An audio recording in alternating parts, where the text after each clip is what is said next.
what are the top 3 general skills that can help an individual to be hired? And also, I want to just give you another follow-up. What are the top 3 skills for career advancement in future? So 3 skills to get hired and 3 skills for career advancement. See, when we look at the entry level, right, we just hired about 142 management trainee. What the first thing, and actually yesterday we had an exam where 7,500 budding aspirants are set for an exam to join our bank. And we hired 142 out of an applicant list of 34,000. So what do we look at them? First of all, of course, the academic skills, only from the 34,000, we invited about 4,500 people to sit for the longer written exam. Before that, we gave them a online test, aptitude test. So those are given. But when it comes to they advanced with their academic knowledge, we actually put them in a full day kind of a program where we see their, first of all, we put them in a group of 10. We give them a problem and we see that how they are networking with each other, how they're partnering with each other, and are they, someone who is willing to learn, who is open-minded. So these are very important things that, first of all, do you take initiatives or not?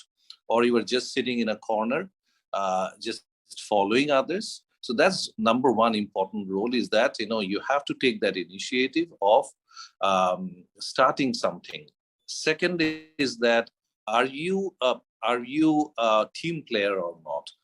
We see a lot of people that they are very good, but they are single contributors. In a world where everything is connected, you cannot contribute a lot by being a single contributor. So we have to have a person who is a team player. And thirdly, basically, the confidence level of that person is someone who has some basic confidence, which we will hone and train and basically instill other kind of skills and experiences to make that useful for the organization. And it's important that we make them more productive, because, and I'm sure in most of the countries, it's about 53% of the population are women, and a very small portion of that come to the formal sector to contribute, because of course women who are working at home, they're contributing a lot, but we still haven't devised a way of calculating that in our GDP yet. But for countries like Bangladesh, where we are striving hard to really advance more, we need that very large population to come and contribute in the formal sector as well. So we have to have those kind of good skills to make sure that they're not just leaving the workforce in some years, and basically they become a successful person, though.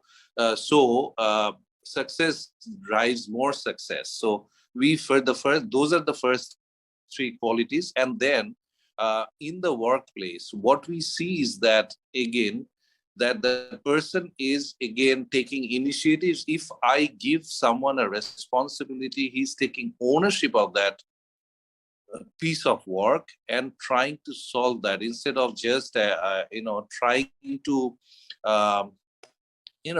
come up with excuses why he cannot or should not be doing that. So basically, someone who asks for help, who's willing to learn and listen. Listening is very important, and basically who is collaborative. In a service industry, if you are working in a manufacturing kind of environment, you have small piece of your role where you do take that, finish that, and then pass on. But in a service industry or finance industry, it's a 360-degree kind of a environment where you have to learn and collaborate with each other. So that's the first and foremost thing. And networking comes in a very, very important role, plays a very important role there, because without networking, you are not learning skills. I was discussing with you earlier that, we become subject matter experts in small parts of the whole thing. But when it comes to leadership kind of a role, we do not have experiences in other areas, or we don't know what are the challenges that one can face if you just turn that around and give that same piece of work from another angle. So that's very important. Actually, I was also talking to you that at City we used to have a program called Fast Track. And the main theme of that program was that we used to take about 7-8 years to 8-10 years of experienced person and designate them as fast track, and basically connect them with various geographies, various type of work. So for 2 years, their main function would be to connect with various persons, connect with various work streams, and learn the basics from that and become a leader. So the biggest component of that is networking. I think networking plays a very central role in whatever we do, and for any kind of advancement or leadership kind of a responsibility.